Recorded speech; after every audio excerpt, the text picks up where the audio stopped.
Thank you.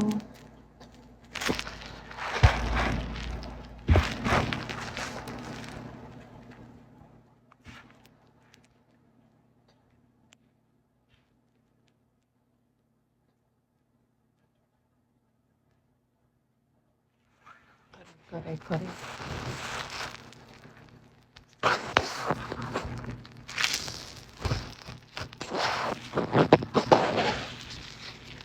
2025 para sa akin ay masasabi kong medyo hard. Hindi ang pang-personal na pangyayari sa buhay ko, kundi ang mga nasaksihan kong pangyayari sa paligid ko. Nakakalungkot dahil ang dami kong nasaksihan ngayong taon na mga nangyari sa mga masasabi natin parang mga closest friends ko na rin. Mapa mundong ginagalawan ko man ngayon, diba?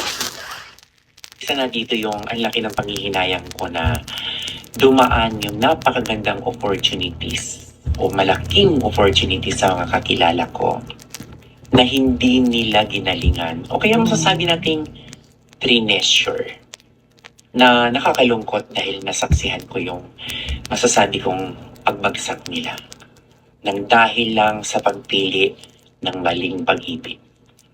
Nagkaroon na naman ako ng aral na in-apply ko sa sarili ko na nangyari sa iba.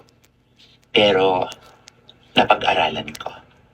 Ang isang bagay na worst na nasaksihan ko is meron akong kakilala na lahat na sa kanya na yung Japanese niyang asawa is napakayaman. Binigay halos sa kanya. At binigyan pa siya ng club. Para lang wag maboring o kaya magkakaroon siya ng pagkakaabalahan. Napatakbo ng ilang taon ito. And of course, naging successful no masasabi natin first 1 to 3 to 4 years. Pero sadyang dumarating talaga ang pagkakataon. Ni wala sigurong kahit sinong nag-expect na umibig yung Pilipina sa Pilipino sa Pilipinas. Ang nangyari, uwi siya ng uwi sa Pilipinas. Kasi nga, yung Pilipino nasa Pilipinas. Napabayaan yung club. Tumagilid at sinara. Ito talaga yung sinasabi na lahat talaga ng tao, kahit meron na siya lahat, meron talagang isang empty space na hindi natin ito makukumpleto. At yung empty space na yan, hinahanap natin yan. Kasi nga, gusto ng tao kumpleto at kumpleto ang satisfaction niya sa buhay. Pero di nga lahat ibibigay sa'yo. Na sana maging aral talaga ito na binigyan ka na ng mechado, ng minudo, ng kaldereta, pero wag na wag kang maghanap ng kare-kare. Sa madaling salita, i-appreciate ang kung ano ang binigay na sa'yo. Dahil pag naghanap ka pa ng gusto mo na hindi pa nakalaan sa'yo, hindi mo mamamalayan. Ito pala ang magiging hadlang ng success mo. Sayang talaga.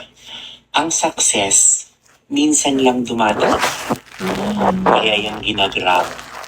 Pero ang lalaki, pumikit ka man. Tumingin ka man ng diretsyo, magkabilang gilid, hindi mauubos ang lalaki. Tandaan nyo yan. Sa mga Pilipina from now on, kung meron kayong opportunities na nagkaroon kayo ng pulise o kaya club, hindi tatayo kayong magiging mama, tandaan nyo ito. Ang umise, ihalimbawa yung parang barko yan. Hindi nyo pwedeng patakbuhin ng barko pag wala ang kapitan.